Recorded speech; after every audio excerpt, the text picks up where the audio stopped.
pembina udah nggak ada lagi ya, mempersiapkan buka puasa di tempatnya masing-masing. Silakan Anda Menteri. Baik, terima kasih Pak Ketua. Saya jujur iba tadi dan prihatin masih ada yang membayar 50.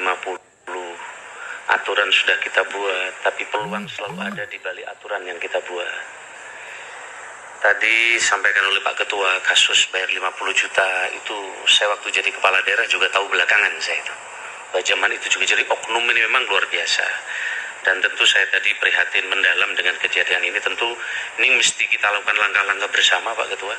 Tadi saya sudah berbisik dengan Pak Kepala BKN, jika memang yang Bapak laporkan itu betul, NIP-nya bisa kita tarik. Bisa kita tarik. Sungguh pun mereka sekarang sudah diterima. Jika memang yang Bapak sampaikan tadi benar. Sehingga dengan demikian ini jadi efek jerah. Yang kedua, tadi kalau kami lihat hampir masalahnya ini di guru. Hampir di banyak tempat ini problemnya guru, termasuk di tempat Bapak. Izin Pak Ketua, seknya mungkin nanti Bapak bisa undang juga ketika raker ini dengan Dignas. Karena SKTT memang atas persetujuan Menpan RB, tetapi yang terkait dengan instansi pembina itu persetujuannya di Dignas. Termasuk SKTT pendidikan tadi bukan di kami, tapi di Mendikbud. Hampir dari masalah yang berkembang, 90% ini di Dikbud masalahnya. Saya langsung berbisik tadi, cek coba BK Kanrek terkait dengan pegawai PU. Dan betul jika ada pegawai asuransi tadi diterima. Mestinya tidak bisa kalau tidak ada dapodik. Kalau tidak ada dapodik, dia tidak bisa diterima. Kecuali dia ada dapodik di dalam pengajaran. Jadi nanti ini perlu dengan Dikbud, Pak Kepala BKN cek nama-nama termasuk di dapil tadi, jika perlu cabut niknya menurut saya. Karena itu satu-satunya salah satu adalah untuk mewujudkan keadilan buat mereka. Kami sejak awal telah membuat aturan, ternyata banyak aturan itu dibaliknya, kemudian disiasati seperti ini. Oleh karena itu Pak Ketua, kami nanti mohon data tadi Pak Ketua, termasuk Pak Junimat, tadi berkali-kali soal SKTT. Soal SKTT ini kami sudah rapatkan Bapak sekalian. Kami tidak adakan rekomendasi jika tidak terkait dengan kemampuan teknis, misalnya guru renang. Guru renang itu perlu SKTT renang Pak Bapak sekalian. Jangan sampai guru renang tapi nggak bisa renang. Itu yang kemarin kami contohkan di yang kemarin. Begitu juga guru tentang keamanan, tentang pelatih silat. Jangan sampai nilainya bagus nggak bisa silat. Itulah SKTT-nya. Penjaga tahanan yang kami contohkan, jangan sampai penjaga tahanan nilai tesnya bagus nggak bisa silat, berarti nggak bisa jaga keamanan. Khusus terkait dengan guru, izin Pak Ketua, nanti ini kami juga akan segera koordinasi karena ini adalah di Dikbud, termasuk dapodik dan lain-lain. Makanya menjadi aneh, nanti tolong Pak Kepala nanti bisa disampaikan. Nah, terkait dengan data, saya kira kami tidak ada yang berbeda Pak Ketua. Data 2,3 juta harus diselesaikan. Basisnya adalah yang di BKN. Ini harus kita tuntaskan.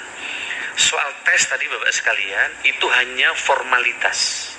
100% mereka diterima. Jadi sekali lagi, tes ini formalitas untuk mendata ulang, jadi Bapak 100% diterima. Cuman bagi daerah yang tidak punya kemampuan keuangannya, dia tetap standby di paruh waktu. Bagi daerah yang sudah punya anggaran cukup, dia pasti di penuh waktu. Jadi baik yang paruh waktu maupun penuh waktu 2,3 juta tadi pasti dapat NIP. Pasti dapat NIP. Makanya saya heran tadi banyak kasus di daerah, kadang manuver di daerah ini beda-beda. Oleh karena itu besok izin Pak Ketua, kami akan menyerahkan formasi. Besok akan dihadiri oleh hampir seluruh kepala daerah. Mohon Pak Ketua bisa hadir, menyampaikan di forum itu besok siang. Ya, para sekjen, para kepala daerah hadir. Besok Bapak silahkan, Bapak warning ini kan Bapak sampaikan ke para kepala, minimal sekda besok datang. Akan dihadiri oleh 1.300-an orang. Bapak sampaikan lagi. Kami sudah sampaikan, nggak bosan-bosannya Pak. Ada bedanya. Ya, ada bedanya. Jadi ini kita mengandalkan sistem yang sudah kita bangun selama ini dan alhamdulillahnya memang bisa berjalan secara objektif. Nah, kaitannya dengan verifikasi validasi, kami laporkan Bapak Pimpinan, sebetulnya kita sudah melakukan verbal berdasarkan dari surat edaran Menteri Pan-RB tahun 2022 bersama-sama dengan BPKP. Ada pembagian tugas, kalau BPKP itu berkaitan dengan kriteria berupa bukti pembayaran nominal gaji yang benar dan sah yang bersumber dari APBN atau APBD, termasuk yang dibayar dari dana BOS dan dana yang bersumber dari pengelolaan Badan Layanan Umum dan Badan Layanan Daerah. Ini yang menjadi fokus dari BPKP. Sementara untuk BKN, profil yang dilakukan itu ada 6 poin.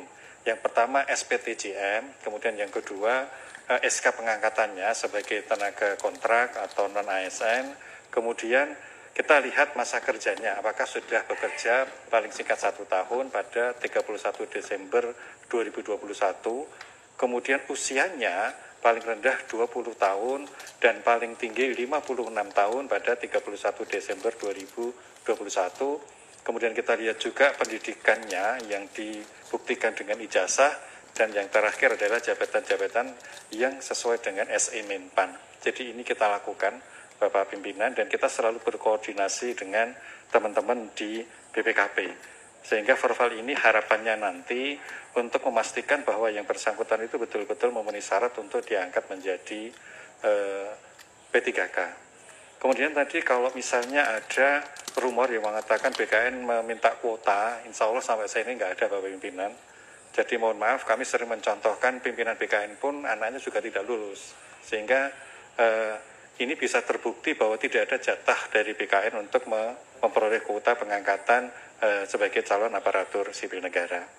Jadi ini tambahan kami. Mungkin izinkan Bapak Pimpinan untuk kaitannya dengan mereka yang sudah lulus passing grade tetapi belum dapat diangkat menjadi PNS. Pertanyaan dengan Pak Agus itu mohon Pak Deputi Sinka atau Pak Deputi Mutasi, kami persilakan.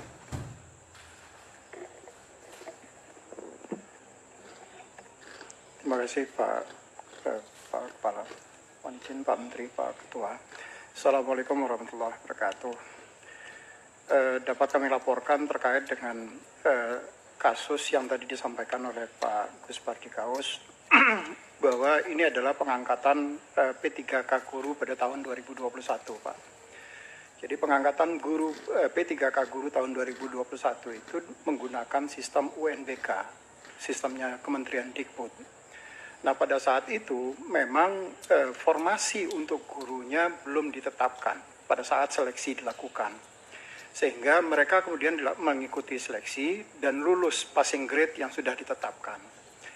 Nah, jumlah yang sudah lulus passing grade tadi, karena formasi ditetapkan belakangan, maka kemudian mereka tidak semua yang lulus passing grade tadi bisa diangkat. Nah, yang formasinya memang tersedia dan gurunya ada yang juga lulus, maka mereka kemudian diangkat. Jadi pengangkatannya pada saat itu adalah berdasarkan guru yang lulus passing grade dan dia mengajar di sekolah itu, maka mereka diangkat. Guru yang kemudian datang dari sekolah lain, tapi dia mengambil formasi di sekolah itu, maka dia masuk dalam kategori P1. Nah, berapa jumlah P1? P1 itu artinya mereka sudah lulus passing grade, tetapi belum bisa diangkat pada saat itu. P1. Jumlahnya pada saat itu adalah 193.954 orang, seluruh Indonesia. Jadi, nah, tetapi kemudian ada kebijakan pada saat di tahun 2022, kebijakan Pak Menteri, maka mereka yang sudah lulus P1 tadi itu diprioritaskan untuk diangkat di formasi 2022. Tidak perlu tes lagi.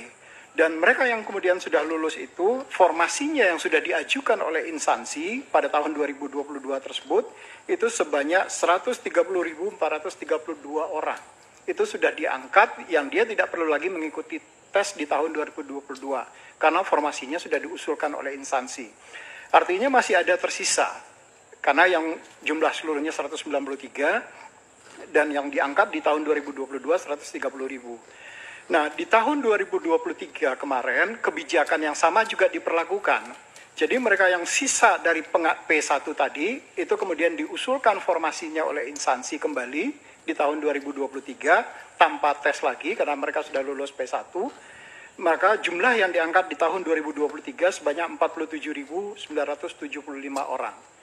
Nah, yang tentu masih ada sisa, Pak. Jadi sisanya sekarang itu adalah 15.547. Ini yang kita berharap 2024 ini formasinya kemudian dituntaskan oleh teman-teman di instansi. Sehingga seluruh yang P1 sejumlah 193 ribu tadi itu bisa diangkat keseluruhannya. Itu tambahannya Pak Kusbadi. Terima kasih.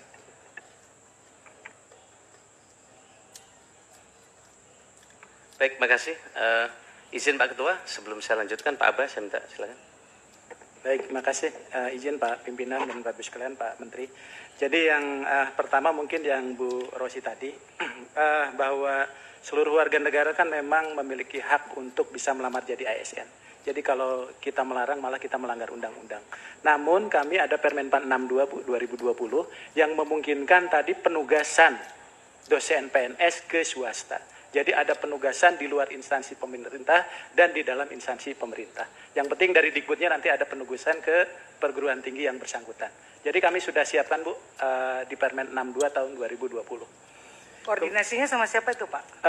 Nanti Bu permintaannya ke Kemendikbud selaku instansi pembina. Kemenristek Dikti atau Kemendikbud? Kemendikbud. Nanti kan diktinya ada di Dikbud Bu di sana. Kemudian yang kedua barangkali nambah